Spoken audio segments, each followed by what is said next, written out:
L'agression de la professeure à Sanary-sur-Mer. Le collège de la Guicharde avait fermé ses portes aujourd'hui, fermé ses portes aux cours pour mieux laisser la place à l'accueil des parents et des élèves autour d'une cellule psychologique. Pendant ce temps, l'enseignante de 60 ans est, d'après le ministre de l'Éducation nationale, dans un état stabilisé mais toujours très préoccupant. À Toulon, la garde à vue du collégien de 14 ans se poursuit.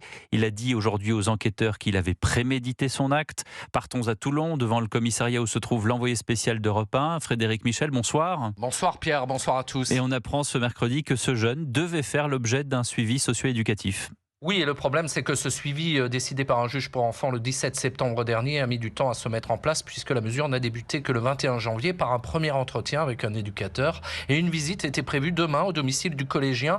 Une prise en charge plus rapide aurait peut-être permis de déceler une quelconque faille chez ce jeune homme qui, les perquisitions l'ont démontré, possédait de nombreuses armes blanches dans sa chambre, enchaîné les remarques de la part du corps professoral. Cela aurait peut-être alerté sur un possible basculement de l'adolescent. Et si cette mesure de protection éducative avait été décidée, c'est parce qu'il y avait eu au printemps dernier des suspicions de violences commises par les parents au préjudice de la jeune sœur du mis en cause. L'enquête, diligentée rapidement par le commissariat de police de Sanary, n'avait pas permis de prouver que les enfants avaient été victimes de violences. Mais pour s'assurer de leur sécurité, un juge pour enfants avait été saisi. Le procureur rappelle dans ses communiqués que le garçon était inconnu jusqu'à présent pour des faits de nature pénale. Merci de ces précisions, Frédéric Michel, correspondant d'Europe 1 en direct de Toulon dans le journal de